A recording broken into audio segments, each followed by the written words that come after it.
जय श्री महाकाल दोस्तों, आज हम आपको एक अद्भुत राजा की कथा सुनाने जा रहे हैं।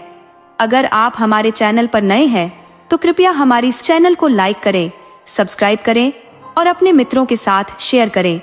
कहानी कुछ इस प्रकार है। एक बार धर्म और लक्ष्मी में यह विवाद छिड़ गया कि उनमें से कौन श्रेष्ठ है। धर्म का दावा था कि वह सर्वोच्च है, जबकि लक्ष्मी स्वयं को उनसे ऊपर मान रही थी। दोनों की बहस तीव्र हो गई और समाधान के लिए उन्होंने स्वर्ग के अधिपति इंद्रदेव का रुख किया। इंद्र ने दोनों को अपने समक्ष अचानक उपस्थित देखकर जिज्ञासा से पूछा, क्या विषय है? इस पर धर्म और लक्ष्मी ने अपनी अपनी बात प्रस्तुत की।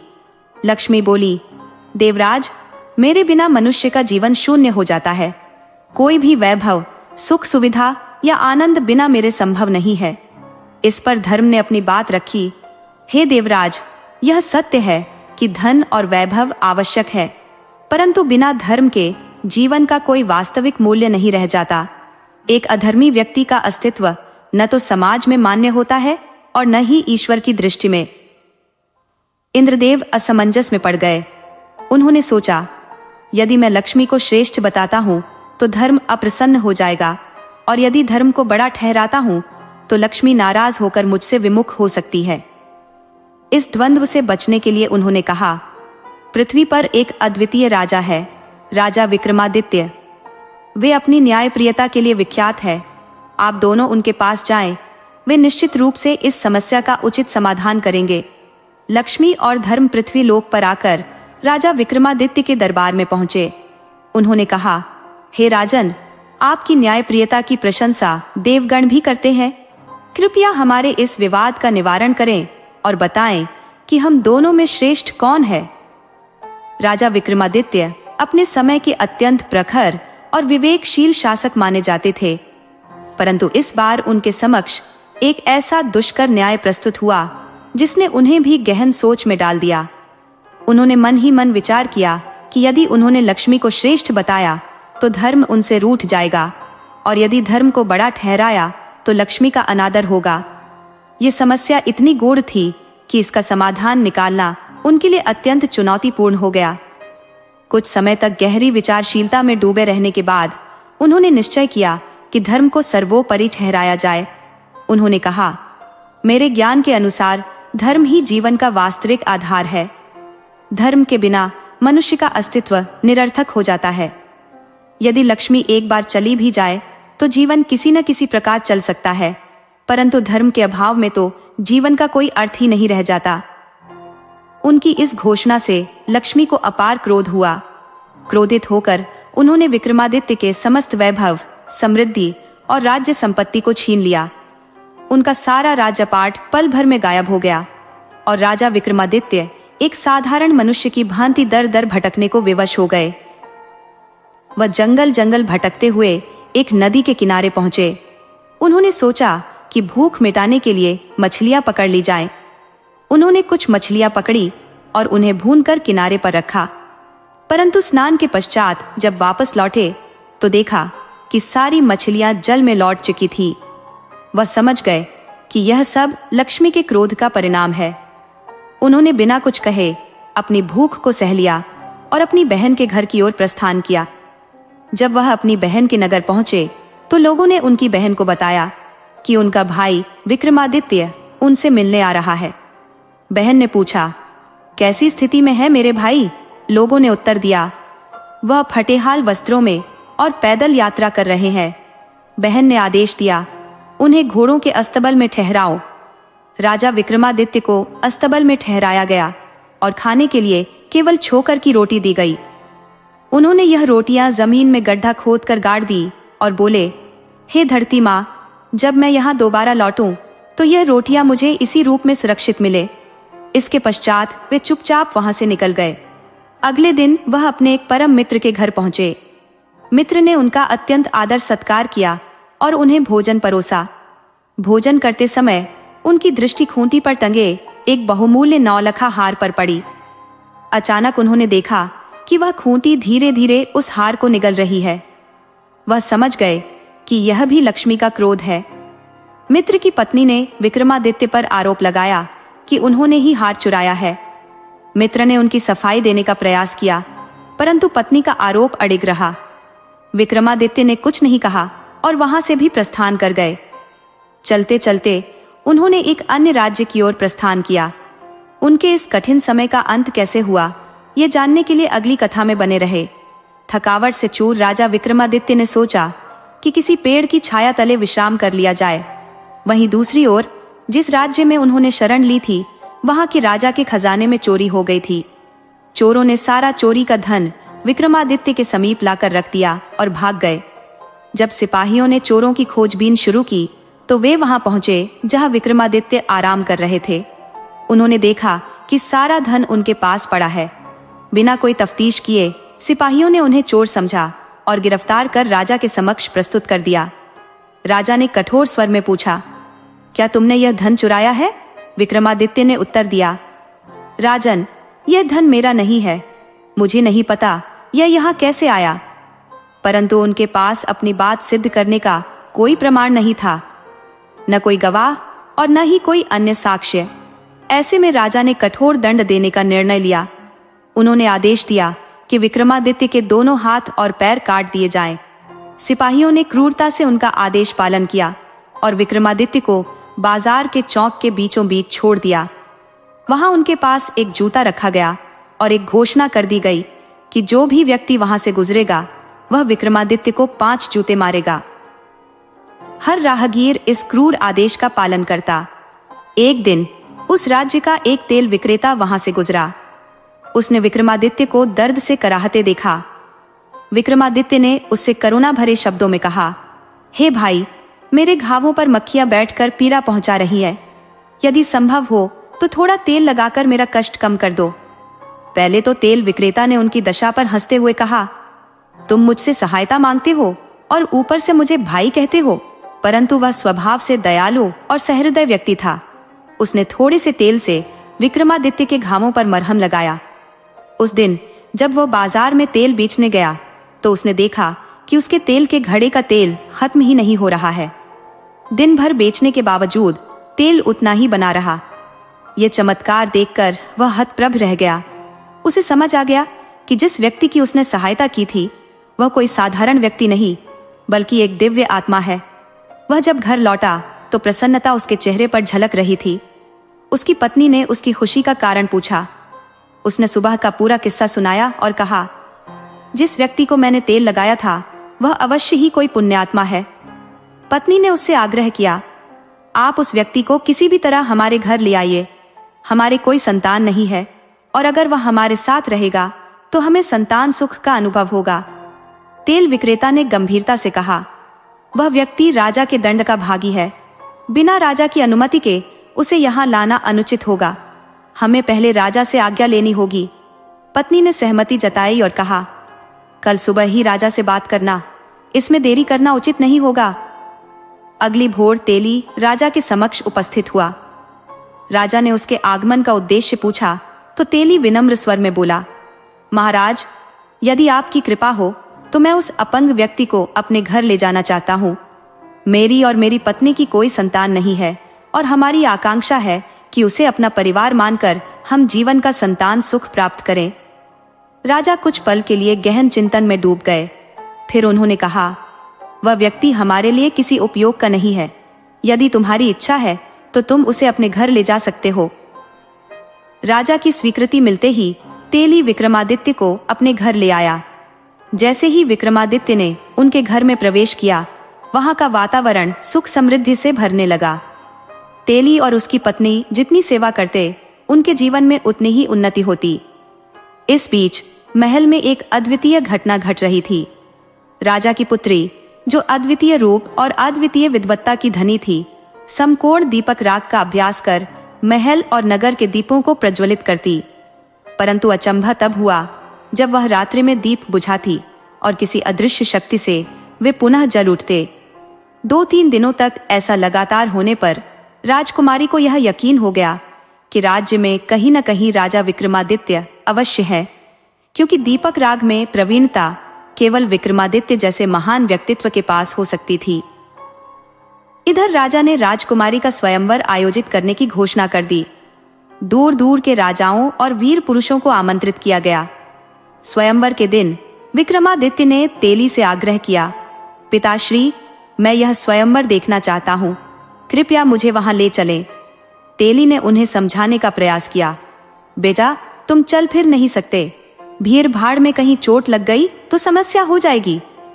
लेकिन विक्रमादित्य के अटल आग्रह के समक्ष वह झुक गया और बोला, प्रातःकाल मैं तुम्हें स्वयंवर में ले चलूंगा।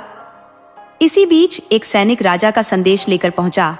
उसने तेली से कहा, राजा ने आदेश दिया है कि सुबह तक 100 घड़े तेल महल में पहुंचा दिया जाए। तेली ने विस्मय से कहा, यह असंभव है, इतने कम समय में मैं 100 घड़े तेल कैसे निकाल सकता हूं? सैनिक ने कठोरता से कहा, यह राजा का आदेश है, यदि तुमने इसे पूरा नहीं किया तो तुम्हें दंड भुगतने के लिए तैयार रहना होगा। तेली यह सुनकर व्याकुल हो गया। उसने सोचा कि इतनी बड़ी मात्रा में तेल निकालना उसके बस की बात नहीं है। चिंता में डूबा वह विक्रमादित्य के पास पहुंचा। विक्रमादित्य ने उसकी उदासी का कारण पूछा। तेली ने अपनी समस्या बताई और कहा, राजा ने सुबह तक 100 घड़े तेल मांगा है, जो कि मेरे लिए असंभव है। मुझे समझ नहीं आ रहा कि क्या करूं। तब राजा विक्रमादित्य ने मुस्कुराते हुए कहा, पिताश्री, आप तनिक भी चिंता न करें, मुझ पर विश्वास रखें। कल प्रातः तक आपके लिए 100 घड़े तेल अवश्य तैयार होंगे। तेली को विक्रमादित्य की असाधारण शक्तियों का अनुमान था। उसने बिना किसी संकोच के राजा के निर्देशानुसार 100 घड़े तेल के पात्र जुटा लिए। सैनिकों ने वे पात्र तेली के घर में रख दिए। रात्रि होते ही विक्रमादित्य ने तेली और उसकी पत्नी से कहा, अब आप दोनों निश्चिंत होकर विश्राम करें, मैं अकेला ही यह कार्य संपन्न कर लूंगा। ये सुनकर तेली की पत्नी विस्मित होकर बोली, बेटा तुम्हारे हाथ पैर भी नहीं है, तुम बैलों को कैसे चलाओगे और तेल कैसे निकालोगे? विक्रमादित्य ने शांत स्वर में उत्तर दिया, माँ आप निश्चिंत होकर सो जाएं, मैं सारा कार्य भलीभांति कर लूंगा। रात्रि के अंधकार में विक्रमादित्य ने चमत्कारिक ढंग से 100 घड़े तेल निकाल दिया। जब सुबह सैनिकों ने तेल भरे हुए घड़े देखे तो वे हतप्रभ रह गए। तेली और उसकी पत्नी को भी यह प्रतीति हो गई कि विक्रमादित्य कोई साधारण मनुष्य नहीं, बल्कि दिव्य शक्ति से संपन्न है। अब उनके मन से हर प्रकार की चिंता समाप्त हो गई। अगले दिन तेली ने विक्रमादित्य को स्नान कराकर स्वच्छ वस्त्र पहनाए और उन्हें स्वयंवर स्थल से थोड़ी दूरी पर ले जाकर बैठा दिया। उधर राजमहल में स्वयंवर की भव्य सभा सजी हुई थी। राजकुमारी, जो सौंदर्य और बुद्धिमत्ता की प्रतिमूर्ति थी, सभा में उपस्थित राजाओं और राजकुमारों को ध्यानपूर्वक देख रही थी। जब राजकुमारी को वर चुनने के लिए माला दी गई तो उसकी दृष्टि उपस्थित राजाओं में किसी पर भी नहीं रुकी। उसे किसी भी राजकुमार में वह तेजस्विता दिखाई नहीं दी जिसकी वह अपेक्षा कर रही थी। तभी उसकी निगाह दूर बैठे विक्रमादित्य पर पड़ी। उस अपंग व्यक्ति के मुखमंडल का अद्वितीय तेज देखकर वह समझ गई कि यही राजा विक्रमादित्य है। राजकुमारी ने निश्चय पूर्वक माला उठाई और सभा को चौंकाते हुए सीधे विक्रमादित्य के पास जाकर उनके गले में डाल दी। यह दृश्य देखकर वहां उपस्थित सभी राजा, राजकुमार और प्रजाजन विस्मित रह गए। सभी ने यह मान लिया कि राजकुमारी से यह निर्णय अनजाने में हुआ है। महल के लोगों ने राजकुमारी को शांत करने के प्रयास किए। उसे माला वापस देकर समझाया गया कि वह दोबारा सोच समझकर सही व्यक्ति का चयन करे। लेकिन इस बार भी राजकुमारी ने विक्रमादित्य को ही चुना और पुनः माला उनके गले में डाल दी। इस घटना से राजमहल में कोलाहल मच गया। वहां उपस्थित लोग सोचने लगे कि इतनी सुंदर और गुणवान राजकुमारी आखिर एक अपाहिज व्यक्ति को क्यों चुन रही है। राजा और राजकुमारों का क्रोध चरम पर था, लेकिन राजकुमारी के दृढ़ संकल्प ने अंततः सभी को चुप करा दिया। राजकुमारी के पिता क्रोधित होकर बोले, यदि आपकी पुत्री को किसी अपाहिज से ही विवाह करना था तो हमें और अन्य राजाओं को आमंत्रित करके अपमानित करने की क्या आवश्यकता थी। राजा अत्यंत लज्जित थे, किंतु सामाजिक परंपराओं का निर्वाह करना हर माता पिता का कर्तव्य होता है। इसी कारण उन्होंने अपनी पुत्री का विवाह उस अपाहिज व्यक्ति से संपन्न करवा दिया। विवाह के पश्चात राजकुमारी विदा होकर राजा विक्रमादित्य के साथ उस तेली के घर आ गई। तेली और उसकी पत्नी के मन में चिंता थी कि राजकुमारी, जो महलों के विलासितापूर्ण जीवन की अभ्यस्त थी, उनके साधारण जीवन में कैसे सामंजस्य बिठा पाएगी। किंतु राजकुमारी ने उनकी चिंताओं को व्यर्थ साबित कर दिया। उसने सहजता और सरलता से उनके साथ घुल मिलकर रहना आरंभ कर दिया। एक दिन विक्रमादित्य ने राजकुमारी से कहा कि उन्हें हिरण का मांस खाने की इच्छा है। उन्होंने उससे अनुरोध किया कि वह अपने भाइयों के पास जाकर ताजा शिकार किए गए हिरण का मांस ले आए। राजकुमारी अपने पति की इच्छा का सम्मान करना चाहती थी, भले ही उसका मन अपने भाइयों से कुछ मांगने के लिए तैयार न था। वह अनमने भाव से महल पहुंची। जब उसकी भाभियों ने उसके आगमन का कारण पूछा तो उसने पति की इच्छा को अपनी इच्छा बताकर हिरण के मांस का निवेदन किया। लेकिन भाभियों ने उसका उपहास उड़ाते हुए कहा, यदि तुम्हें ऐसा शौक था तो किसी योग्य राजकुमार का चयन करती। तुम्हारा पति तो स्वयं का भी भरण पोषण नहीं कर सकता। उनकी कटु वाणी सुनकर राजकुमारी आहत हुई, परंतु वह चुपचाप वापस लौट आई और विक्रमादित्य को सारी बात बताई। विक्रमादित्य ने धैर्यपूर्वक कहा, चिंता मत करो, अब तुम उनसे मेरा घोड़ा और तलवार मांग लाओ। जब राजकुमारी जाने लगी तो उन्होंने उसे एक रुमाल देते हुए कहा, यदि वे घोड़ा और तलवार देने में आनाकानी करें तो यह रुमाल दिखा देना, वे तुरंत मान जाएंगे। राजकुमारी पुनः महल पहुंची, जहां उसकी भाभियों ने फिर से उसका मजाक बनाया। उसने इस बार दृढ़ता से कहा, मैं हिरण का मांस मांगने नहीं, राजा विक्रमादित्य का घोड़ा और तलवार लेने आई हूं। महल में मौजूद लोग, जो पहले ही उस घोड़े और तलवार की असीम शक्ति और आतंक से भयभीत थे, यह सुनकर सहम गए। उसकी भाभी ने मन ही मन यह निश्चय किया कि अगर वह दोनों वस्तुओं को यहाँ से लेकर जाएगी तो यह उनके पक्ष में भी एक लाभदायक अवसर सिद्ध होगा। इसीलिए उन्होंने सहमति दी कि राजकुमारी को तलवार और घोड़े को शहर से लाने की अनुमति मिलनी चाहिए। जब राजकुमारी उन दोनों को लेने पहुंची तो विचित्र घटना घटी। तलवार सांप में परिवर्तित होकर उसे डसने को तैयार हो गई और घोड़ा बेकाबू होकर उग्रता से खड़ा हो गया। घबराई हुई राजकुमारी को कुछ समझ नहीं आया। तभी उसे विक्रमादित्य की वह सलाह याद आई जिसमें उन्होंने कहा था, यदि स्थिति हाथ से बाहर हो जाए तो मेरा रुमाल दिखाना। उसने फौरन अपना रुमाल निकालकर दिखाया। रुमाल देखते ही तलवार और घोड़ा दोनों शांत हो गए। राजकुमारी ने झिझकते हुए तलवार उठाई और घोड़े की लगाम थाम ली। वह दोनों वस्तुएं लेकर तेली के घर वापस विक्रमादित्य के पास आ गई। शाम ढलते ही विक्रमादित्य ने राजकुमारी से कहा, मुझे घोड़े पर चढ़ा दो, आज मैं शिकार खेलने जाऊंगा। राजकुमारी को उनकी बात पर हैरानी हुई। उसने पूछा, आप इस स्थिति में घोड़े की सवारी कैसे करेंगे? लेकिन विक्रमादित्य की जिद के आगे वह हार गई। उसने तेली की सहायता से उन्हें घोड़े पर चढ़ा दिया। बिना किसी सहारे के वह घोड़े से गिरने लगे। यह देखकर राजकुमारी की आंखें भर आईं। उसने अपनी भावनाओं को छिपाने के लिए चेहरा दूसरी ओर घुमा लिया। इसी बीच उसे महसूस हुआ कि जैसे किसी ने घोड़े की लगाम को थाम लिया हो। उसने तुरंत पलटकर देखा और चकित रह गई। विक्रमादित्य अब पूरे आत्मविश्वास के साथ घोड़े पर सवार थे। ये देखकर वह खुशी से भर गई, लेकिन उसके मन में यह जानने की उत्सुकता भी जाग उठी कि आखिर यह सब कैसे संभव हुआ। विक्रमादित्य ने उसे आश्वासन दिया, शिकार से लौटने के बाद सब कुछ बता दूंगा। जंगल में पहुंचने पर उन्होंने जो भी शिकार किया उसके कान और पूंछ काट कर वहीं छोड़ दिया। उसी समय राजकुमारी के भाई भी शिकार के लिए जंगल गए थे। उन्होंने ताजे शिकार को बिना कान और पूंछ के देखा। यह देखकर उन्हें लालच आ गया। उन्होंने सोचा, यह तो जैसे हमारे लिए स्वर्ग से वरदान है। उन्होंने सारे शिकार उठा लिए और महल की ओर लौट पड़े। रास्ते में उन्हें तीव्र प्यास लगी। उन्होंने अपने घोड़ों को पास के तालाब की ओर मोड़ा। जैसे ही वे पानी पीने के लिए उतरे, उन्हें एक आवाज सुनाई दी जो उन्हें रोक रही थी। आवाज की ओर देखने पर उन्होंने पाया कि वहां एक योगी खड़ा था। राजकुमारों ने पूछा, आप हमें पानी पीने से क्यों रोक रहे हैं? योगी ने उत्तर दिया, यह जल मेरे तप के क्षेत्र में आता है। मेरी अनुमति के बिना यहाँ कोई जीव जल नहीं पी सकता। प्यास से व्याकुल राजकुमारों ने विनम्रता से योगी से प्रार्थना की, लेकिन उनकी कठिन परीक्षा अभी बाकी थी। योगी ने कठोर स्वर में कहा, यदि तुम इस जल को पीना चाहते हो तो तुम्हें अपने दोनों हाथों की हथेलियों पर तपते हुए सिक्कों की छाप लगवानी होगी। उनकी यह शर्त सुनकर राजकुमार व्याकुल हो उठे। प्यास से उनकी हालत खराब थी। जीवन जैसे सूखता जा रहा था। जल के बिना उनकी दशा ऐसी हो गई थी मानो कोई मरुस्थल हो जो अपनी पहली वर्षा की प्रतीक्षा में हो।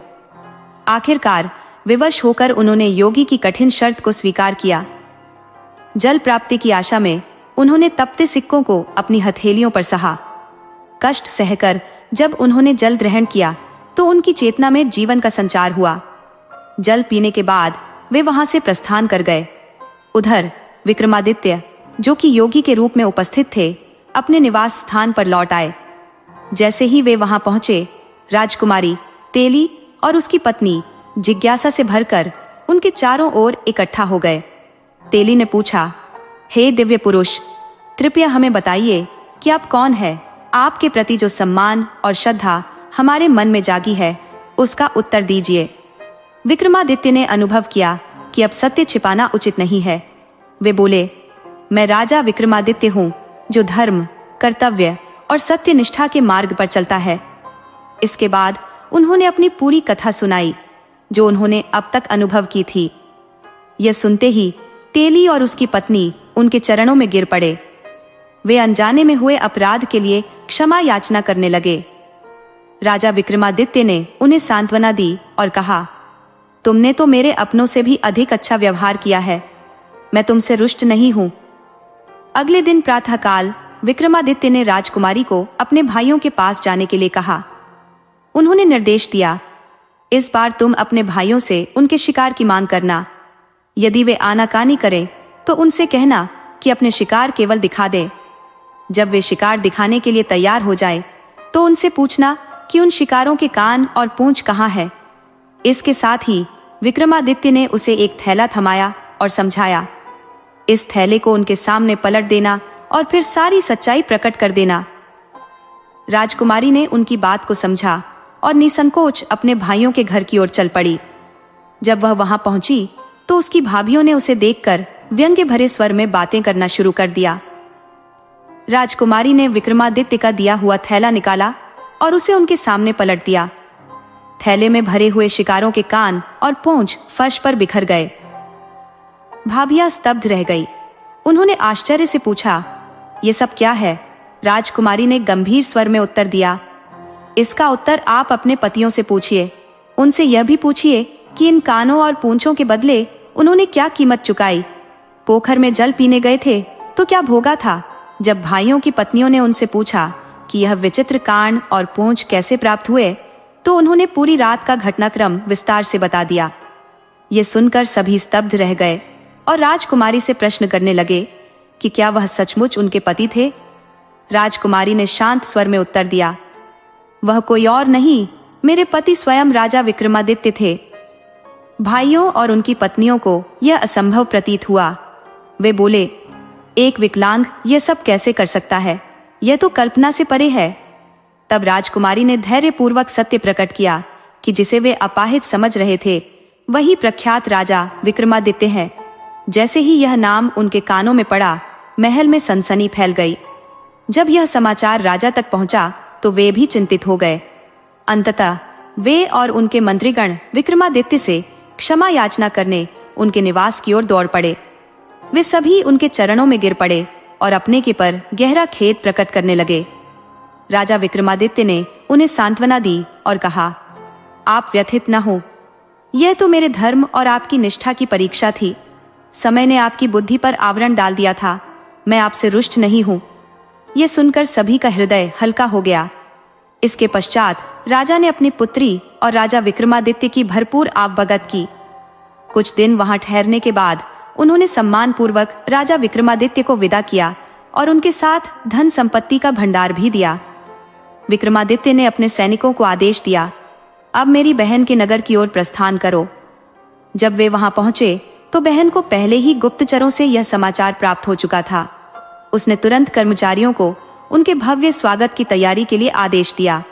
जब विक्रमादित्य नगर पहुंचे तो उनकी बहन ने स्वयं उनके स्वागत में अद्वितीय पकवान बनाए, लेकिन विक्रमादित्य ने उन व्यंजनों को स्वीकार करने से इनकार कर दिया। उन्होंने अपनी बहन को उस कोठरी में ले जाकर दिखाया जहां पहले उन्होंने उन्हें ठहराया था। वहां विक्रमादित्य ने भूमि खोदकर सूखी रोटियां निकाली जो उस समय उनकी बहन ने उनके लिए भेजी थी जब वे कठिनाइयों में थे। यह देखकर बहन लज्जित हो गई और अपने व्यवहार पर क्षमा याचना करने लगी। विक्रमादित्य ने उसे सांत्वना देते हुए कहा, बहन, मुझे इस बात का कोई दुख नहीं है, परंतु संबंधों की गरिमा का पालन करना चाहिए। उनकी इस बात ने बहन के मन में गहरी छाप छोड़ी। अगले प्रातः वे अपने कर्मचारियों सहित मित्र के निवास की ओर प्रस्थान कर गए। जब वे वहां पहुंचे तो मित्र उनकी उपस्थिति से अत्यधिक प्रसन्न हुआ। उसने हर्षित मन से कहा, तुम्हें स्वस्थ और संकट मुक्त देखकर मन आह्लादित हो उठा है। कृपया आज रात्रि मेरा आतिथ्य स्वीकार कर मेरे मन को संतोष प्रदान करो। राजा विक्रमादित्य ने विनम्रता से उत्तर दिया, मित्र, मुझे भी तुम्हारे यहाँ ठहरने की प्रबल इच्छा थी। इसके पश्चात मित्र उन्हें आदर पूर्वक अपने विशेष कक्ष में ले गया। वहां दोनों मित्रों के बीच बीते समय की स्मृतियों को लेकर गहन चर्चा हुई। रात्रि भोजन के समय विक्रमादित्य को वही भोजन परोसा गया जिसके पास की खूंटी पर नौलखा हार टंगा हुआ था।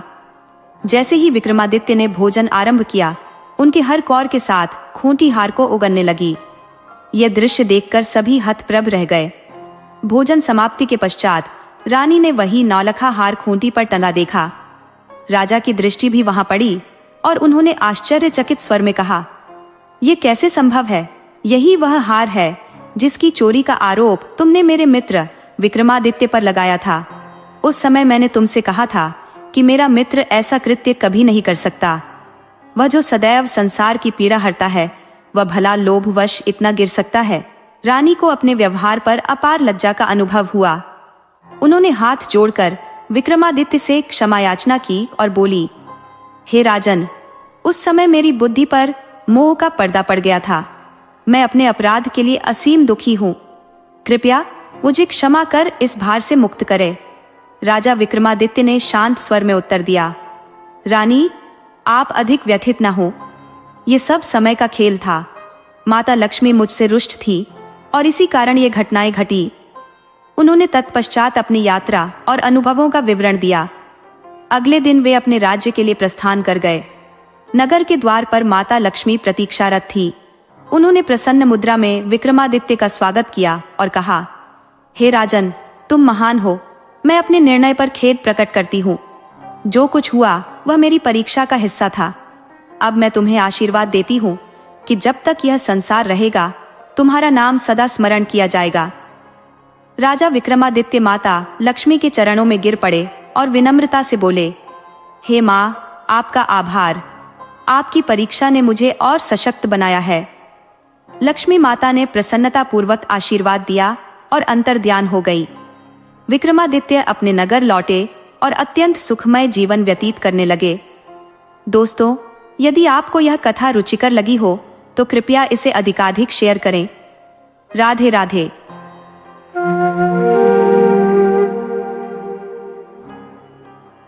एक बार एक आश्रम था जहां एक गुरु अपने शिष्यों को निस्वार्थ भाव से ज्ञान का प्रकाश देते थे। इस आश्रम में दूर दूर से शिष्य शिक्षा प्राप्त करने आते थे। आश्रम का जीवन भिक्षा पर आधारित था, जिसमें सभी शिष्य बारी बारी से आसपास के गांवों में जाकर भिक्षा मांगते थे और उसी से उनके भोजन का प्रबंध होता था। एक दिन आश्रम का एक अत्यंत बुद्धिमान शिष्य, जिसे गुरुजी का सबसे प्रिय शिष्य माना जाता था, भिक्षा मांगने के लिए गया। अपनी बारी आने पर वह एक गांव में पहुंचा और घर घर जाकर विनम्रता से भिक्षा मांगने लगा। एक घर का दरवाजा खुला देखकर उसने वहां ऊंचे स्वर में पुकार लगाई, भिक्षां देही, भिक्षां देही। उसकी आवाज सुनकर घर के भीतर से एक लंबी दाढ़ी वाला तांत्रिक बाहर आया। वह तांत्रिक क्रोधित स्वर में बोला, मेरे द्वार पर आकर किसी और का गुणगान करने की जुर्रत कौन कर सकता है? आज तक यहाँ पर मेरे अलावा किसी का नाम नहीं लिया गया। तुम कौन हो और यह समर्थ कौन है जिसका गुणगान तुम कर रहे हो? शिष्य ने आत्मविश्वास से उत्तर दिया, वह समर्थ मेरे गुरुजी है जो सर्वशक्तिमान है। मैं उनका शिष्य हूं और उनकी आज्ञा का पालन करते हुए भिक्षा मांगने आया हूं। शिष्य के इन वचनों को सुनकर तांत्रिक के चेहरे पर क्रोध का पारा और चढ़ गया। उसने गुस्से में कहा, तेरी इतनी हिम्मत कि मेरे द्वार पर किसी और का गुणगान करता है? देखता हूँ तेरा गुरु कितना समर्थ है। मैं तुझे श्राप देता हूँ कि आज की रात के बाद तुम कल का सूरज नहीं देख पाओगे। अब अपने समर्थ गुरु की शक्ति का परिचय दे। इतना कहकर वह तांत्रिक अंदर चला गया, शिष्य को अपने श्राप के साथ छोड़कर। वह बेचारा शिष्य स्तब्ध था। उसे लगा ही नहीं था कि भिक्षा मांगने पर उसे ऐसा आघात मिलेगा। उस पर तांत्रिक द्वारा दिए गए शाप का गहरा असर हुआ और उस बोझिल मन से वह धीरे धीरे अपने आश्रम की ओर चल पड़ा। रास्ते भर वह व्यथित था और सोचता रहा, कल का सूरज देखना शायद मेरे भाग्य में नहीं है, मेरी मृत्यु निश्चित है। जब वह आश्रम पहुंचा तो उसके गुरुदेव ने मुस्कुराते हुए पूछा, पुत्र, भिक्षा लेकर आए हो? शिष्य ने सिर झुकाकर उत्तर दिया, हाँ गुरुदेव, भिक्षा लेकर आया हूं। परंतु उसकी उदासी और चेहरे पर छाया भय देखकर गुरुदेव ने उसकी पीड़ा को भांप लिया। शिष्य ने धीरे धीरे तांत्रिक द्वारा दी गई धमकी और शाप के बारे में बताया। उसकी बात सुनकर गुरुदेव मंद मंद मुस्कुराए। शिष्य का चेहरा चिंता से विवर्ण हो गया। वह पेड़ के नीचे जा बैठा। उसकी आंखों में भय और अनिश्चितता की छाया थी। गुरुदेव पास आकर बोले, पुत्र, इतनी चिंता क्यों कर रहे हो? अभी रात बाकी है, कल तो आया नहीं। शिष्य ने उत्तर दिया, गुरुदेव, मैं यह सोचकर ही डर रहा हूं कि कल का सूरज देखना मेरे नसीब में नहीं होगा। भिक्षा मांगने गया था और अपने साथ मौत का फरमान लेकर लौटा हूं। गुरुदेव उसकी सारी बात सुनने के बाद ठहाका मारकर हंसे और बोले, चलो भोजन तैयार है, पहले भोजन कर लेते हैं। परंतु शिष्य के भीतर भय ने उसकी भूख ही छीन ली थी। उसने कहा, गुरुदेव, मुझे भोजन अच्छा नहीं लगेगा, मेरे भीतर एक दाना भी नहीं जा पाएगा, आप भोजन कर लीजिए। गुरुदेव ने मुस्कुराते हुए कहा, अभी तो पूरी रात बाकी है, अभी से क्यों व्याकुल हो रहे हो? परंतु शिष्य ने भोजन करने से मना कर दिया। गुरुदेव ने कहा, जैसी तुम्हारी इच्छा। इसके बाद वे भोजन करने चले गए। रात्रि के समय जब सोने का समय आया तो गुरुदेव ने शिष्य को बुलाकर कहा, बेटा, मेरे चरणों की सेवा कर दो, मेरे पांव दबाते रहो और किसी भी स्थिति में यहां से मत जाना, चाहे जो भी हो जाए। उदास शिष्य ने सिर हिलाया और कहा, जी गुरुदेव, मैं आपकी सेवा करूंगा। सेवा करते करते ही यदि प्राण त्याग दूं तो शायद यही मेरा अच्छा भाग्य होगा। गुरुदेव ने उसकी ओर देखकर कहा, पुत्र, यह सेवा पूरी श्रद्धा से करना और चाहे जो भी परिस्थिति आए चरण सेवा में अडिग रहना। गुरु की आज्ञा मानते हुए शिष्य ने दृढ़ता से 3 बार यह संकल्प किया कि वह किसी भी परिस्थिति में गुरु के चरण नहीं छोड़ेगा, चाहे कुछ भी क्यों ना हो जाए। गुरु ने उसे इस निश्चय में दृढ़ किया और फिर शांति से सो गए। शिष्य अपने संकल्प के प्रति समर्पित था और पूरे मन से गुरु के चरण दबाने में तल्लीन हो गया। रात्रि का पहला प्रहर बीत रहा था जब तांत्रिक ने अपनी प्रतिज्ञा को पूरा करने के लिए एक देवी का रूप धारण कर सोने, चांदी, हीरे और मोती से भरी एक थैली लेकर भेजा। वह दरवाजे पर प्रकट हुई और बोली, पुत्र, आओ और यह धन संपदा ग्रहण कर लो। शिष्य ने उत्तर दिया, यदि आप इसे देने आए हैं तो कृपया मेरे पास आकर दीजिए, मैं अपने गुरु के चरण नहीं छोड़ सकता। देवी ने बार बार उसे समझाने का प्रयास किया, परंतु शिष्य अपने निश्चय से टस से मस नहीं हुआ। अंततः हार मानकर वह वापस लौट गई। रात्रि के दूसरे प्रहर में तांत्रिक ने एक मायावी शक्ति का सहारा लिया और शिष्य की मां का रूप धारण करके भेजा। दरवाजे पर खड़ी वह बोली, बेटा, मैं तेरी मां हूं, आओ मुझे गले लगा लो। शिष्य ने अपनी मां के दर्शन किए और भावुक हो गया, परंतु वह अपने संकल्प पर अडिग रहा। उसने कहा, मां, मुझे क्षमा करें, मैं गुरु चरण की सेवा कर रहा हूं और इस सेवा को बीच में छोड़कर आपके पास नहीं आ सकता। मां के रूप में आई वह माया देवी तरह तरह से उसे अपने पास बुलाने की कोशिश करती रही, पर शिष्य अपनी निष्ठा में अडिग रहा। अंततः हारकर वह भी वहां से लौट गई। रात्रि का अंतिम प्रहर आ चुका था। इस बार तांत्रिक ने यमदूत के रूप में एक भयंकर राक्षस को भेजा, जो आकर गर्जना करते हुए बोला, तेरी मृत्यु का समय आ चुका है, उठ और मेरे साथ चल। परंतु शिष्य अपनी गहरी आस्था और संकल्प के साथ उत्तर देता है, चाहे मृत्यु स्वयं मेरे सामने खड़ी हो, चाहे यह महाकाल ही क्यों न हो, मैं अपने गुरु के चरण नहीं छोड़ सकता। यदि मेरे प्राण यहीं लेने हैं तो यहीं आकर ले जाओ, परंतु गुरुचरण का त्याग मैं नहीं करूंगा। उसकी निष्ठा और समर्पण को देखकर हर मायावी शक्ति पराजित हो गई। रात का अंधेरा विदा लेने को था और आसमान पर हल्की उजास फैलने लगी थी। इस दौरान गुरुदेव भी नींद से जागे और अपने शिष्य की ओर देख हंसते हुए बोले, अरे सुबह हो गई शिष्य, क्या यह वही दिन नहीं है जिसे तुम अपनी मृत्यु का दिन मान रहे थे? तांत्रिक का श्राप भी कभी विफल नहीं होता, ये तो तुम्हारा विश्वास था। शिष्य के मन में बीती रात की स्मृतियां उमड़ने लगी। उसने गुरुदेव को पूरी कथा सुनाई, कैसे एक देवी प्रलोभन देकर उसे धन संपदा देने आई, फिर मां का रूप लेकर एक मायावी शक्ति उसे अपने आलिंगन में बुलाने आई और अंत में स्वयं यमदूत मृत्यु का संदेश लेकर प्रकट हुआ। परंतु हर परीक्षा में उसने गुरु के चरण नहीं छोड़े।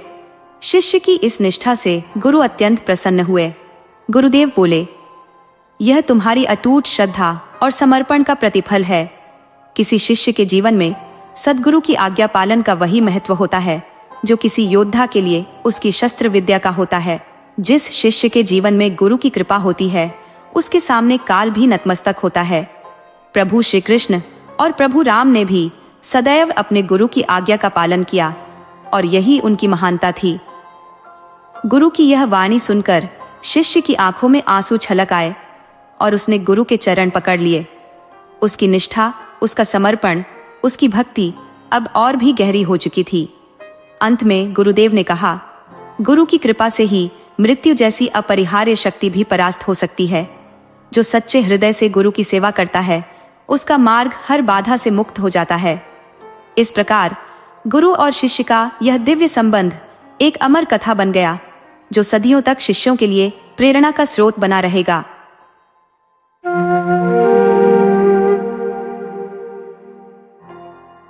एक गांव में एक मेहनती किसान अपने परिवार के साथ जीवन व्यतीत कर रहा था। किसान के पास थोड़ी सी भूमि थी जिस पर वह प्रतिदिन कठिन परिश्रम करता। उसी जमीन से उपजने वाली फसल को बेचकर वह अपने परिवार का गुजारा करता था। किसान के 2 पुत्र थे, लेकिन वे खेती के कामों में हाथ बटाने से कतराते थे। वे न तो खेत में कोई सहयोग देते थे, न ही अपने पिता के प्रयासों की कोई कदर करते थे। उस किसान की पत्नी का नाम शकुंतला था। वह अपने पति के साथ खेतों में दिन भर मेहनत करती। जो भी आमदनी होती, वे उसे अपने परिवार के भरण पोषण और बेटों की शिक्षा पर खर्च कर देते। शकुंतला रोज सुबह खेत में जाती, खेती के सभी कामकाज निपटाकर संध्या के समय घर लौटती। समय के साथ किसान के बेटे किशोरावस्था की ओर बढ़ रहे थे, लेकिन उनकी शिक्षा दीक्षा के बावजूद खेतों में सहयोग देने में उनकी रुचि न थी। किसान अनाज की खेती करता और कटाई के बाद फसल को बेचकर जो आय होती, उसे घर का खर्चा और बच्चों की पढ़ाई पूरी करने का प्रयास करता था। किसान अत्यंत परिश्रमी था। अपनी फसलों से प्राप्त अनाज से वह किसी तरह अपने परिवार की जीविका चलाता था। उसकी मेहनत से इतना अनाज उपजता था कि उससे घर का गुजारा हो सके और अपने बेटों की शिक्षा भी सुचारू रूप से पूरी करवा सके। अब जब दोनों बेटे बड़े हो चुके थे, तो किसान उनके विवाह के बारे में सोचने लगा। जल्द ही उसने योग्य वधुओं की खोज आरंभ की और कुछ समय पश्चात उसने दोनों बेटों का विवाह उचित कन्याओं से करा दिया। विवाह के उपरांत किसान ने उम्मीद की थी कि उसके बेटे अब खेतों में उसकी सहायता करेंगे, परंतु ऐसा नहीं हुआ।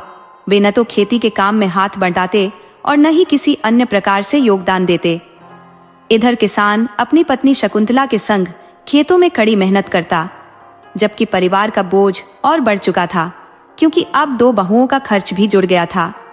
जीवनयापन हेतु उसे पहले से भी अधिक परिश्रम करना पड़ रहा था। एक दिन अचानक किसान की पत्नी शकुंतला की तबीयत बिगड़ गई। किसान घबरा गया और तुरंत उसे खेत से उठाकर घर ले आया। उस समय दोनों बेटे और उनकी पत्नियां घर पर नहीं थे, वे कहीं घूमने गए हुए थे। किसान ने अकेले ही अपनी पत्नी का ध्यान रखने की पूरी कोशिश की और तत्काल डॉक्टर को बुलाने गया, मगर जब तक वह डॉक्टर को लेकर घर लौटा, तब तक बहुत देर हो चुकी थी। उसकी प्रिय पत्नी शकुंतला की मृत्यु हो चुकी थी। यह देख किसान को गहरा आघात पहुंचा। वह विलाप करने लगा, क्योंकि जिसने जीवन भर उसके कंधे से कंधा मिलाकर संघर्ष किया था, वह अब उसे छोड़कर चली गई थी। शकुंतला के निधन के बाद किसान को एकाकीपन सताने लगा। उसका हृदय उसके अभाव से भर उठा।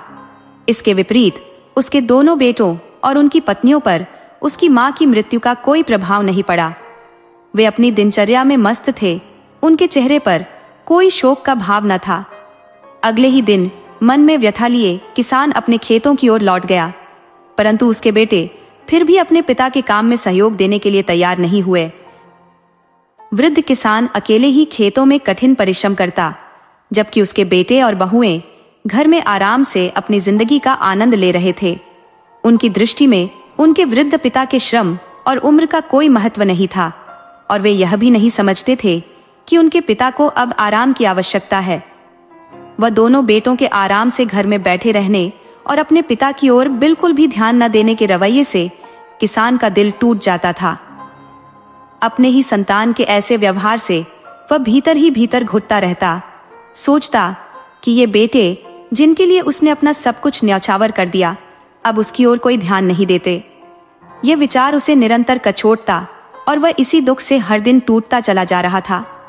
एक दिन किसान सुबह सुबह खेतों में पहुंचकर अपने काम की तैयारी कर रहा था। तभी उसकी अंतरात्मा भगवान से बोल उठी, हे प्रभु, मुझसे ऐसा कौन सा अपराध हुआ है जो आपने मुझे इतनी बड़ी सजा दी? मेरे बेटे मेरी सेवा करने की बजाय मुझसे बिल्कुल ही अनजान बने रहते हैं। इस गहरे आहत मन से उसे दिल में अचानक दर्द महसूस हुआ और अकेलेपन के बोझ तले दबे किसान को हार्ट अटैक आ गया, जिससे उसकी दर्दनाक मृत्यु हो गई। उसकी मृत्यु के पश्चात गांव के लोग उसके बेटों पर भारी आक्रोश व्यक्त करने लगे। सभी ने उन्हें ताने दिए कि उनकी निष्ठुरता और अवहेलना ने ही उनके पिता को समय से पहले मृत्यु की ओर धकेला।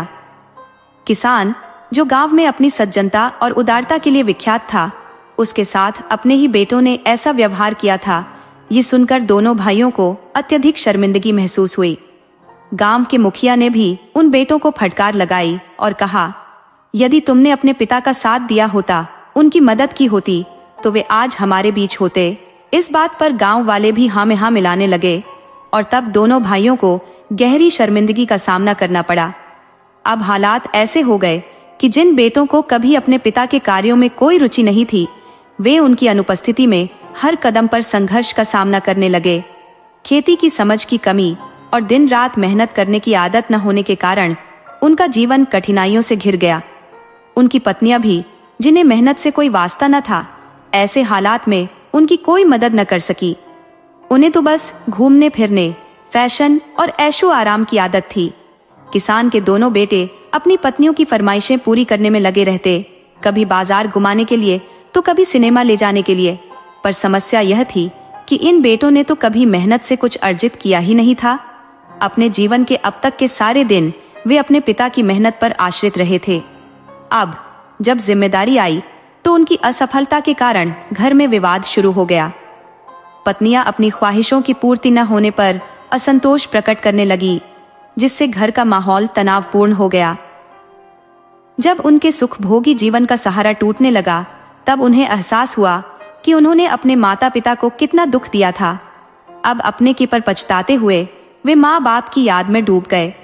सोचने लगे, हमारे माता पिता ने हमें किस तरह मुश्किलों से निकालकर पाला पोसा, हमारी हर जरूरत पूरी की, और हमने उन्हें निराश किया। उनकी आत्मा को झकझोरने वाली यह कड़वी सच्चाई अब उनके भीतर बदलाव की लहर ला रही थी। दोनों भाइयों ने संकल्प लिया कि वे अपने माता पिता की तरह खेती करेंगे।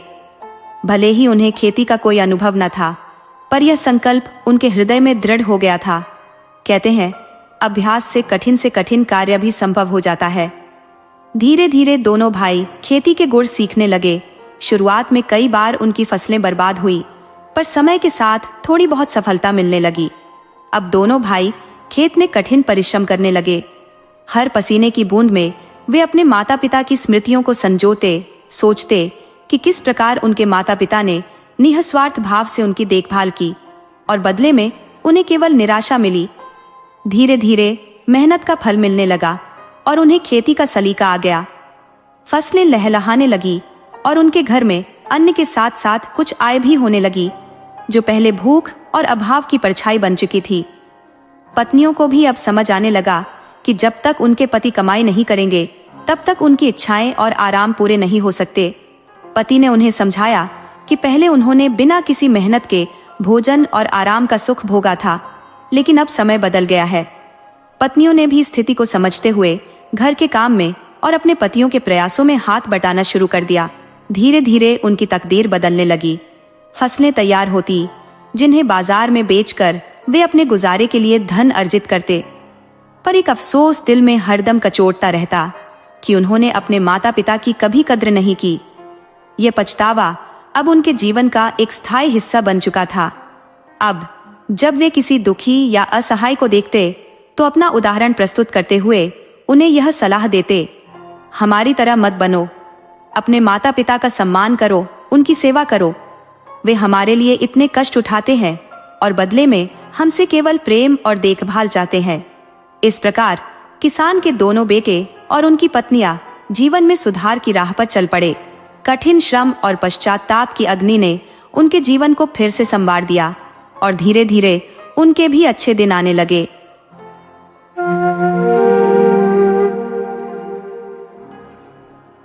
एक बार माता पार्वती और भगवान शिव पृथ्वी लोक पर विहार के लिए निकले। वे विभिन्न स्थानों पर भ्रमण करते रहे। अनेक तीर्थों का अवलोकन करने के बाद माता पार्वती थकान से व्याकुल हो गई और भगवान शिव से विश्राम की विनती करने लगी। भगवान शिव ने उनकी प्रार्थना स्वीकार की और दोनों एक पीपल के वृक्ष के नीचे विश्राम करने लगे। भगवान शिव तो शीघ्र ही करवट बदलकर निद्रालीन हो गए, किंतु माता पार्वती की दृष्टि अचानक उन चींटियों पर पड़ी जो कतारबद्ध होकर अपने गंतव्य की ओर बढ़ रही थी। उनके मार्ग में एक अज्ञात कीड़ा बाधा बना हुआ था, जिसे चींटियां निरंतर काट रही थी। वह कीड़ा अत्यंत वेदना में तड़प रहा था और अपनी रक्षा करने में असमर्थ था। माता पार्वती उस पीड़ादायक दृश्य को देखकर बहुत दुखी हो गई। उन्होंने उस कीड़े की पीड़ा को समाप्त करने का उपाय सोचने लगी।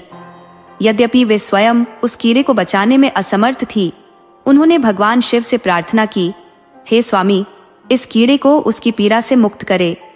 ये चींटियां इसे काट काट कर बहुत कष्ट दे रही है। देखिए, ये बेचारा अपनी रक्षा नहीं कर पा रहा है। भगवान शिव ने माता पार्वती को समझाया, हे देवी, तुम इस ओर ध्यान मत दो। यह कीड़ा अपने कर्मों का फल भोग रहा है। उसने जो कर्म किए हैं उसका परिणाम उसे मिल रहा है। तुम विश्राम करो और इस ओर ध्यान न दो। किंतु माता पार्वती अपने कोमल हृदय से इस पीड़ादायक दृश्य को देख नहीं पा रही थी। वे अत्यंत दुखी हो गई और भगवान शिव से निरंतर प्रार्थना करने लगी, हे भगवान, इस निर्दोष कीड़े को इस दर्द से मुक्ति दिलाएं। ये कितना मासूम और छोटा सा है, इसका कष्ट असहनीय है।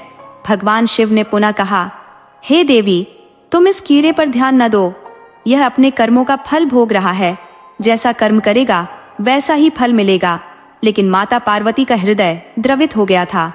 उन्होंने भगवान शिव से उस कीड़े को पीड़ा से मुक्ति दिलाने के लिए हठ कर लिया। भगवान शिव सोचने लगे कि क्यों न माता पार्वती का ध्यान हटाने के लिए उन्हें किसी अन्य स्थान पर ले जाया जाए। लेकिन जब उन्होंने माता पार्वती से दूसरे स्थान पर चलने का प्रस्ताव रखा तो माता पार्वती ने उसे सख्ती से मना कर दिया और जिद पकड़ ली। उन्होंने दृढ़ निश्चय के साथ कहा, जब तक इस कीड़े की पीड़ा समाप्त नहीं होगी मैं यहाँ से नहीं हटूंगी। भगवान शिव माता पार्वती के इस दृढ़ संकल्प के सामने विवश हो गए। वे जानते थे कि जब कोई स्त्री अडिग होती है तो उसे उसके इच्छानुसार काम पूरा करना ही होता है। माता पार्वती के आग्रह के सामने विवश होकर भगवान शिव को उस कीड़े की पीड़ा समाप्त करनी पड़ी। भगवान शिव ने कहा, ठीक है पार्वती, मैं इसकी वेदना दूर कर दूंगा, लेकिन अगर इसके बाद कुछ अनर्थ हुआ तो तुम मुझे दोष मत देना। माता पार्वती ने कहा, ठीक है महाराज, पहले आप इसका कष्ट मिटाइए। भगवान शिव ने अपनी दिव्य शक्तियों का प्रयोग कर उस कीड़े को राजा बना दिया और चींटियों को उसकी प्रजा बना दी। उन्होंने उनके लिए एक सुंदर नगरी रच दी, जहां वह राजा अब एक आलीशान महल में रहने लगा। इस प्रकार उस कीड़े की नई जिंदगी की शुरुआत हुई। भगवान शिव ने उस नव निर्मित राजा से कहा, अब तुम अपना राज्य संभालो, हम यहाँ से चलते हैं। लेकिन वह राजा अपने अहंकार और दुष्ट प्रवृत्ति के कारण माता पार्वती की सुंदरता पर मोहित हो गया और उनका हाथ पकड़ लिया। उसने भगवान शिव का अपमान करते हुए कहा, तू तो एक साधु है, वन में भटकने वाला योगी, तेरा यहाँ क्या काम? इस सुंदर स्त्री का स्थान मेरे महल में है, तेरे साथ नहीं। माता पार्वती यह सुनकर स्तब्ध रह गई। भगवान शिव मन ही मन मुस्कुराते हुए बोले, पार्वती, अब देखो क्या होता है। राजा ने अपनी धृष्टता में भगवान शिव से कहा, मेरी बात मानता है या नहीं? चुपचाप यहां से चला जा, ये अब मेरी रानी बनेगी। भगवान शिव ने उसे समझाने की कोशिश की, ये मेरी पत्नी है, तुम्हारे पास हजारों सुंदर स्त्रियां मिल जाएंगी, अपना राज्य संभालो। लेकिन वह कीड़ा, जो अब राजा बन चुका था, अपनी हट पर अड़िग रहा। भगवान शिव ने कहा, ठीक है राजा, तुम इसे अपनी रानी बना लो, मैं चला जाता हूं। यह सुनते ही माता पार्वती भगवान शिव के चरणों में गिर गई और बोली, स्वामी, आप मुझे इस संकट में छोड़कर कैसे जा सकते हैं? भगवान शिव बोले, पार्वती, मैंने तुम्हें पहले ही कहा था कि इसका कष्ट मिटा दूंगा, लेकिन बाद में कुछ अनर्थ हुआ तो मुझे दोष मत देना। माता पार्वती ने कहा, हे नाथ, मुझे क्षमा करे जो मैं कर्म सिद्धांत को नहीं समझ सकी। अब मैं समझ गई हूं कि यह घमंडी और चरित्रहीन मनुष्य अपने पिछले जन्म के कर्मों का फल भोग रहा था। इस जीवन में इसने अवश्य ही बहुत पाप किए होंगे, जिनका दंड इसे कीड़े के रूप में भुगतना पड़ा। भगवान शिव प्रसन्न होकर बोले, पार्वती, तुमने जिद करके इसका कष्ट मिटाया, परंतु अब तुम कर्म सिद्धांत को समझ चुकी हो। फिर भगवान शिव ने अपनी शक्तियों से उस राजा को पुनः कीड़ा बना दिया और उसकी प्रजा को छींटिया बना दिया। पूर्व जैसी परिस्थिति पुनः स्थापित हो गई। माता पार्वती और भगवान शिव फिर अपने मार्ग पर चल पड़े। माता पार्वती सोचने लगी, मैंने तो दया कर इस कीड़े की मदद की थी, परंतु यह मेरे लिए ही कठिन हो गया। महादेव मुस्कुराते हुए बोले, पार्वती, तुम जिद करती हो, लेकिन नहीं जानती कि कौन किस कर्म का फल भोग रहा है। जो जैसा चल रहा है उसे वैसा ही चलने दो, नहीं तो परिस्थितियां विकट हो जाती हैं। अब पार्वती मैया की समझ में सब आ गया। भगवान भोलेनाथ ने कहा, पार्वती, मदद करो, लेकिन अपने सच्चे भक्तों पर ध्यान दो। इन कीड़े मकोड़ों का जन्म ही उनके कर्मों के कारण होता है। अगर आपको सही कर्म करने हैं तो कर्म सिद्धांत को पहचानिए। हम चाहे कितनी भी धन दौलत जोड़ ले, लेकिन हमारे साथ सिर्फ हमारे कर्म ही जाते हैं। इसलिए अच्छे कर्म करें और सही रास्ते पर चले।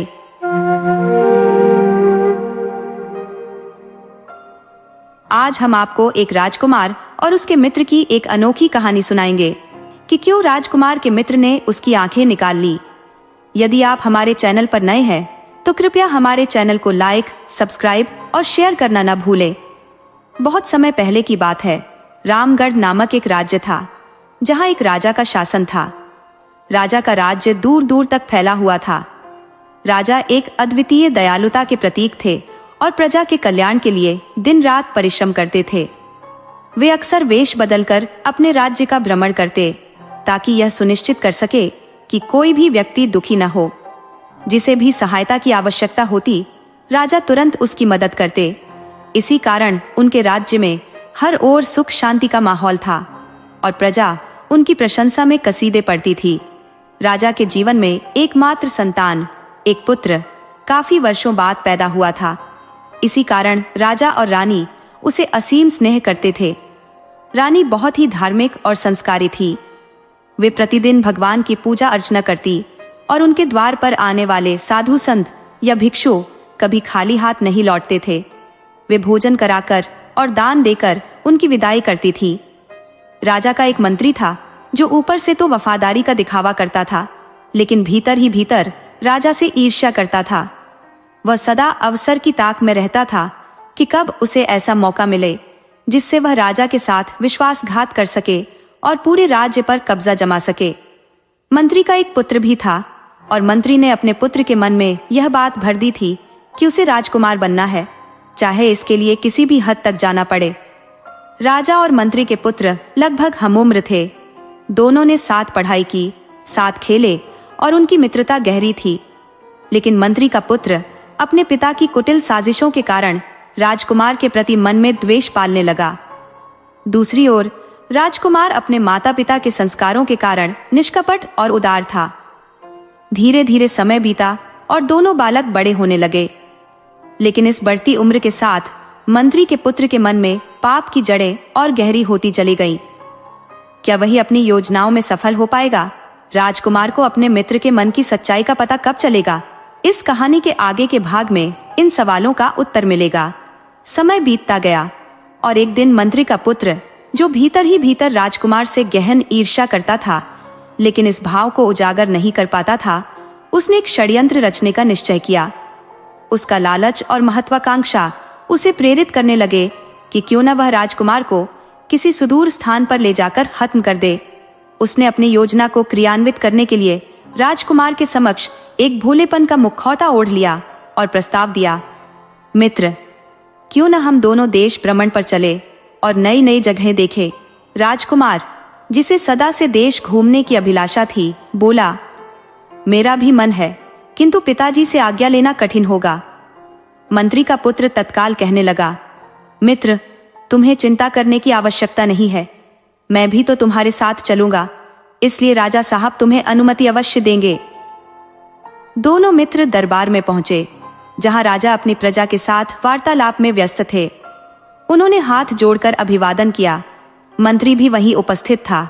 राजकुमार ने कहा, पिताजी, हम दोनों मित्र देश भ्रमण पर जाना चाहते हैं, कृपया हमें आपकी अनुमति चाहिए। राजा इस बात से अत्यंत प्रसन्न हुए और बोले, पुत्र, यह तुम्हारे लिए अनिवार्य है कि तुम जानो कि तुम्हारा राज्य कहां तक फैला है और उसकी प्रजा किस स्थिति में है। इस अनुभव से तुम एक कुशल शासक बनोगे। जाओ, समाज के रीति रिवाजों को जानो और बाहरी दुनिया को देखो। मंत्री, जो अपनी कुटिल योजना के कारण भीतर ही भीतर उल्लसित था, राजा की सहमति में सहमत हो गया। अनुमति प्राप्त होते ही राजकुमार और मंत्री का पुत्र आवश्यक सामान लेकर यात्रा पर निकल पड़े। यात्रा के दौरान चलते चलते वे एक घने जंगल में पहुंच गए। यह स्थान निर्जन था और दूर दूर तक कोई गांव दिखाई नहीं दे रहा था। राजकुमार ने कहा, मित्र, हम काफी थक चुके हैं, क्यों ना आज यहीं डेरा डाल लें। उन्होंने एक विशाल घने पेड़ की छाया में रात्रि बिताने का निश्चय किया। अगले दिन सुबह होते ही वे पुनः अपनी यात्रा पर निकल पड़े, किंतु राजकुमार अपनी सहजता और मासूमियत के कारण मंत्री के पुत्र की गुप्त योजना से अनभिज्ञ था। वह उस पर आंख मूंद कर विश्वास करता था। यात्रा करते करते वे एक गांव पहुंचे। भूख और प्यास से व्याकुल राजकुमार ने अपने मित्र से कहा, ये कुछ सिक्के लो और भोजन का प्रबंध करो। मंत्री का पुत्र सहमति में सिर हिलाते हुए गांव की ओर बढ़ा, किंतु उसका मन कुटिल योजना में व्यस्त था। कुछ समय बाद वे पुनः जंगल में पहुंचे।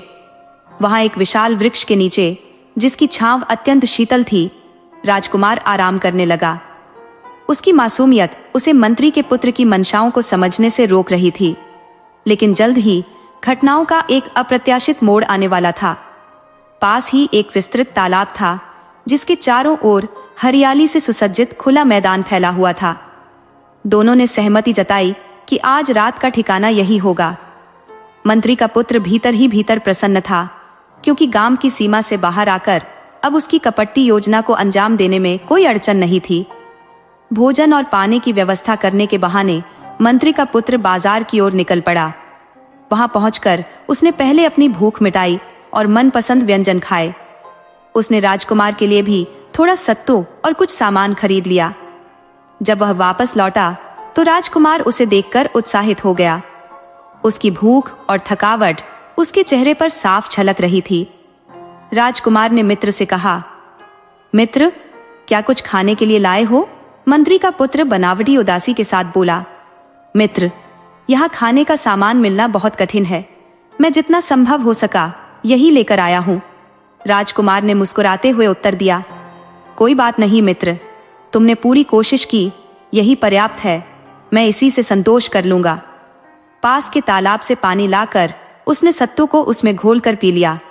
जिसने जीवन भर चटपटे और स्वादिष्ट व्यंजनों का आनंद लिया था, वह आज भूख से विवश होकर साधारण सत्तू का सहारा ले रहा था। भोजन के बाद राजकुमार पेड़ की छाया में गहरी नींद में सो गया। मंत्री का पुत्र अपनी घातक योजना के लिए सही समय की प्रतीक्षा करने लगा। जैसे ही राजकुमार गहरी नींद में डूब गया, मंत्री का पुत्र उसकी ओर बढ़ा। उसके भीतर का छल अब चेहरे पर साफ झलक रहा था। उसने चुपके से राजकुमार का गला दबाने की कोशिश की, लेकिन राजकुमार मरा नहीं, बल्कि बेहोश हो गया। इसके बाद उसने अपनी कुटिलता की पराकाष्ठा दिखाते हुए एक तेज चाकू से राजकुमार की आंखें निकाल ली और उन्हें अपने पास रख लिया। अपनी योजना को पूर्ण मानकर उसने राजकुमार की पिटाई की ताकि उसके जीवित रहने की कोई संभावना न रहे। उसे मृत समझकर वह सारा धन लूटकर जंगल से तेजी से निकल गया। मंत्री का पुत्र मन ही मन सोचने लगा, यदि यह जीवित भी बच गया तो जंगली जानवर इसे खा जाएंगे। अपने कुकृत्य को सफल मानते हुए उसने गांव की ओर प्रस्थान किया। जंगल के सन्नाटे में राजकुमार बेहोश पड़ा रहा। घंटों बाद जब उसकी चेतना लौटी तो उसे अपने साथ हुए विश्वासघात का एहसास हुआ। उसकी दृष्टिहीनता ने उसे भीतर तक झकझोर दिया। वह जान गया कि उसकी आंखें निकाल ली गई हैं। वहीं पास के बड़ के पेड़ पर 2 चिड़िया बैठी हुई थी। उनकी चहचहाहट अचानक बातचीत में बदल गई। राजकुमार उनकी बातचीत को ध्यान से सुनने लगा, क्योंकि उसमें उसकी नियति का संकेत छिपा था। पहली चिड़िया ने धीरे से कहा, बहन कुछ सुनाओ, समय का पहिया ऐसे ही ना घूमता रहे। दूसरी चिड़िया उत्तर में बोली, क्या सुनाऊं, मन में तो कुछ कहने को बचा नहीं है। पहली चिड़िया ठहरी ना और बोली, देखो बहन, ये बेचारा राजकुमार कैसी दुर्दशा में पड़ा है। मंत्री का पुत्र इसे छल से धोखा देकर चला गया। आजकल मित्रता का नाम मात्र का विश्वास रह गया है। जिनकी मित्रता के चर्चे थे, आज वही छल कपट के घाव देने लगे हैं। राजकुमार, जो पंछियों की भाषा का ज्ञान रखता था, उनके संवाद को ध्यान से सुन रहा था। वह बेहोशी का नाटक करते हुए उनकी हर बात समझने का प्रयत्न करने लगा। पहली चिड़िया ने गंभीर स्वर में कहा, बहन सुन, यदि कोई अंधा व्यक्ति इस वट वृक्ष के पत्ते तोड़े और उनके रस को अपनी आंखों पर लगाए तो उसकी दृष्टि वापस लौट सकती है। दूसरी चिड़िया ने भी रहस्यमयी बात जोड़ दी, और यदि इस पेड़ के नीचे भूमि को खोदा जाए तो वहां अकूत खजाना मिलेगा। लेकिन ध्यान रहे, यहाँ के धन की रक्षा बाघ और बाघिन करते हैं, जो हर दिन इस स्थान पर आते हैं और अपनी गंध से इसे डरावना बनाए रखते हैं। पहली ने बात आगे बढ़ाई, इस पेड़ पर एक सुनहरी चिड़िया भी आती है। वह ऐसा मधुर गीत गाती है कि कानों में मिश्री घुल जाए। यदि कोई उस चिड़िया को मारकर भूनकर खा ले तो उसका शरीर असाधारण शक्ति से भर जाएगा। उसकी ताकत ऐसी हो जाएगी जैसे पत्थर में भी जान आ जाए। राजकुमार, जो इन गुप्त बातों को सुन रहा था, भीतर ही भीतर चौंक गया। उसने साहस जुटाया और धीरे धीरे पेड़ के पास पहुंचा। उसने अनुभव के सहारे पेड़ के तने को महसूस किया और ऊपर चढ़ने लगा। एक पत्ता तोड़कर उसने देखा कि उसमें से चिपचिपा रस निकल रहा था। उसने उंगलियों से रस लेकर अपनी आंखों पर लगाया। क्षण भर में ही उसकी दृष्टि लौट आई। प्रकाश का स्पर्श पाकर वह आनंद से भर गया। उसकी आंखों में चमक लौट आई और हृदय कृतज्ञता से भर गया। अब वह सुनहरी चिड़िया के इंतजार में पेड़ पर बैठा रहा। चिड़िया आई, गाना गाया और उड़ गई। अगले दिन उसने चिड़िया को पकड़ लिया और उसे मारकर भूनकर खा गया। उसके शरीर में अप्रत्याशित बल आ गया। वर्षों की भूख और थकान मानो पल भर में मिट गई। अब वह जमीन खोदने के लिए तत्पर हो गया जहां चिड़िया ने खजाने की बात कही थी। उसने सोचा, जब बाकी बातें सत्य निकली तो यह भी झूठी नहीं हो सकती। राजकुमार बुद्धिमान था, लेकिन यारी दोस्ती में धोखे का स्वाद छक चुका था। अब वह अपने इरादे को पूरा करने के लिए गांव की ओर बढ़ा। गांव पहुंचकर उसने लोगों से पूछा, क्या यहाँ कोई ऐसा है जो मजदूरी कर सके? उसकी पुकार सुनकर लोग जुड़ गए और बोले, हमें काम दीजिए, हम पूरी ईमानदारी से करेंगे।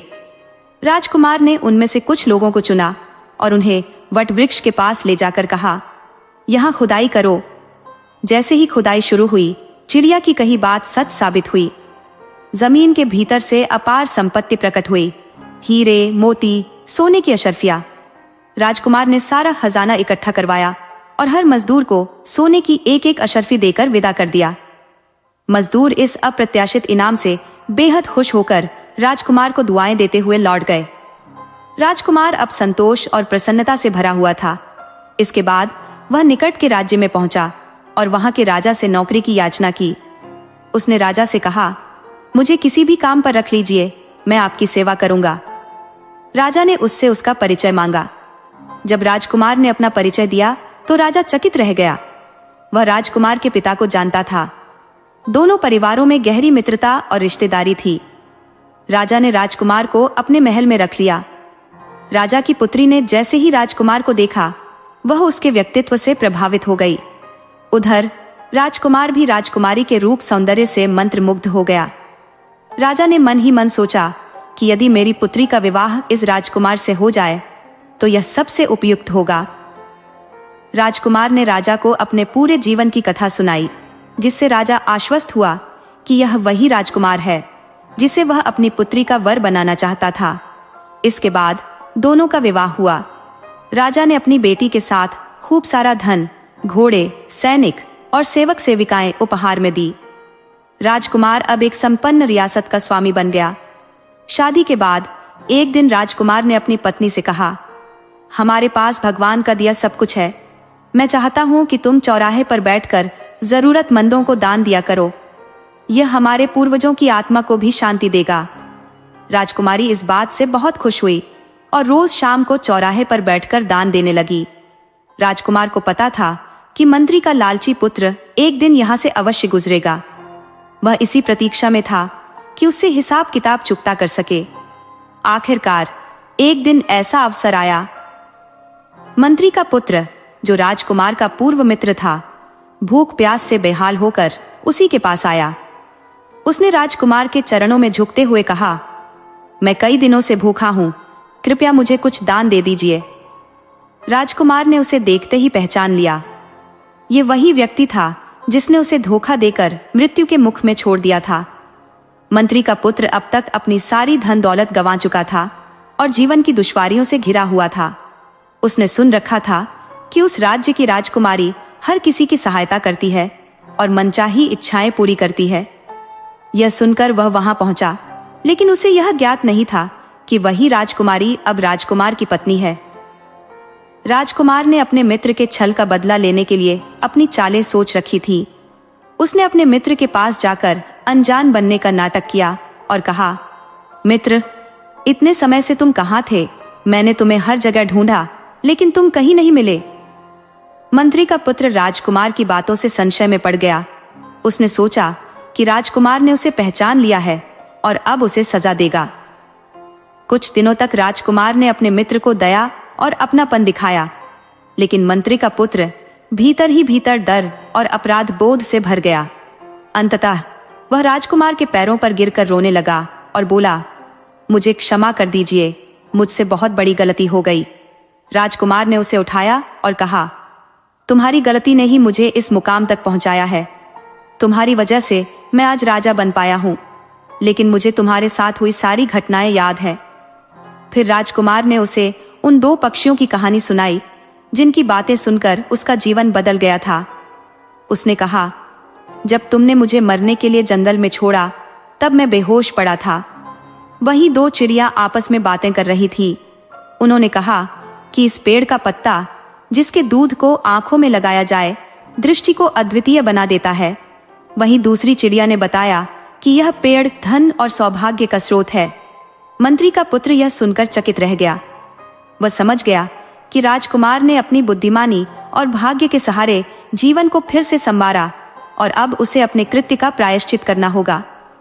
मैंने 2 दिनों तक प्रतीक्षा की। सोनारी चिड़िया ने गाना गाया और मैंने उसे पकड़कर खा लिया। इसके फलस्वरूप मेरी ताकत अभूतपूर्व हो गई और मेरा शरीर वज्र के समान सुदृढ़ हो गया। फिर तीसरी बात, चिड़िया ने बताया कि उस पेड़ के नीचे प्रचुर मात्रा में धन दबा हुआ है।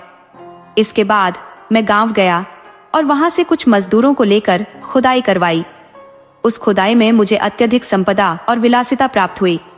तब मैंने मंत्री के पुत्र से पूछा, अब तुम अपनी यह दशा कैसे पहुंचे? मंत्री का पुत्र राजकुमार की ओर देखने लगा। घबराहट उसके चेहरे पर स्पष्ट थी। उसने अपनी बात छिपाने की कोशिश करते हुए कहा, मित्र, जब लोग तुम्हें मारने आए थे तब मैंने यह देख लिया, लेकिन डर के कारण वहां से भाग गया। उसने यह सोचा कि राजकुमार को सच्चाई का पता नहीं है और वह सहानुभूति बटोरने का प्रयास कर रहा था। राजकुमार ने मन ही मन उसकी धूर्तता पर मुस्कुराते हुए कहा, अच्छा, तो अब तुम मेरे पास रहो, जब तक मन करे यहीं रहो। लेकिन मंत्री के पुत्र के भीतर लालच जन्म ले चुका था। उसने कहा, राजकुमार, मैंने तुम्हारे साथ जो कुछ किया वह बहुत बुरा था। कोई डाकू नहीं आए थे, मैंने ही तुम्हें मारने की कोशिश की थी। तुम्हारी आंखें भी मैंने निकाल ली थी। राजकुमार केवल यह सच्चाई उसके मुंह से सुनना चाहता था। उसने सहजता से उत्तर दिया, तो इसका एक ही उपाय है, मैं भी तुम्हारी आंखें निकालूंगा और तुम्हें उस पेड़ के पास छोड़ दूंगा ताकि तुम भी मेरी तरह समृद्ध बन सको। मंत्री का पुत्र, जो अब अपने लालच और अपराध बोध में फंसा हुआ था, सहमत हो गया। राजकुमार ने अपने सैनिकों को बुलाया। मंत्री के पुत्र को जंगल ले जाया गया। वहां उसकी आंखें निकाली गई और उसे वहीं छोड़ दिया गया। अब वह असहाय और बेबस हो चुका था। उसने भगवान से मदद की गुहार लगाई, लेकिन उसकी करनी ने उसे इस हाल तक पहुंचाया था। शाम को जब शिकार पर निकली बाघिन ने उसे देखा तो उसे मारकर खा गई।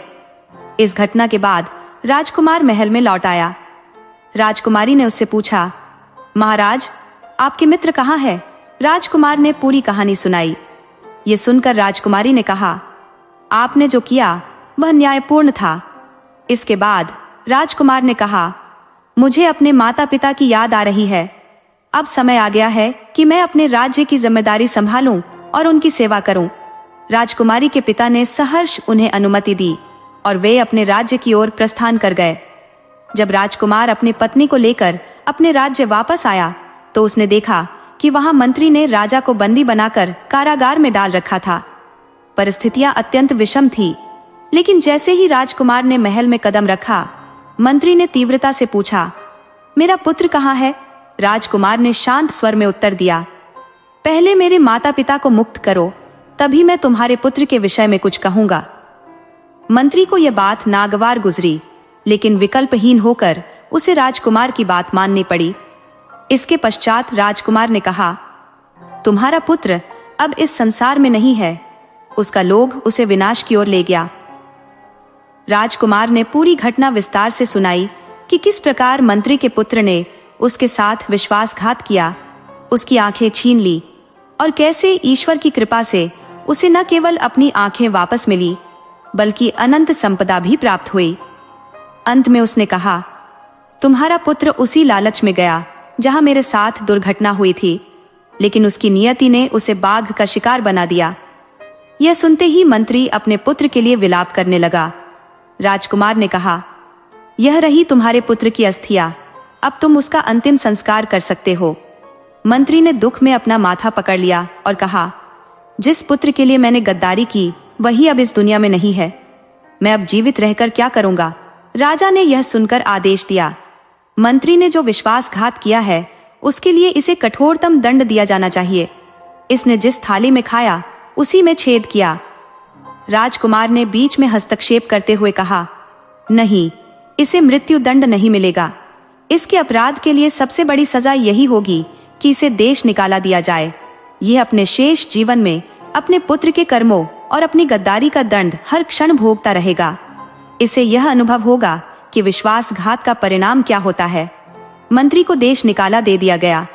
वह अपने पुत्र की स्मृति में भटकता रहा और उसके मानसिक संतुलन पर प्रतिकूल प्रभाव पड़ा। अंततः वह पागल हो गया और तिल तिल कर अपने जीवन के शेष दिन बिताने लगा।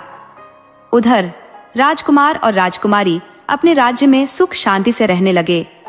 राजा, जो अब वृद्ध हो चला था, ने अपने उत्तराधिकारी की घोषणा करते हुए कहा, मेरा राजकुमार हर प्रकार से योग्य है, अब से वह राजा होगा। राजकुमार को राजा घोषित कर दिया गया और उनका जीवन आनंद और संतोष से भर गया। उन्होंने अपने राज्य को समृद्धि और न्याय से परिपूर्ण किया। दोस्तों, ये कहानी हमें सिखाती है कि यदि आप किसी के साथ बुरा करते हैं तो परिणाम भी बुरा ही होता है। इसलिए सदा सत्य और धर्म का मार्ग अपनाएं। राधे राधे।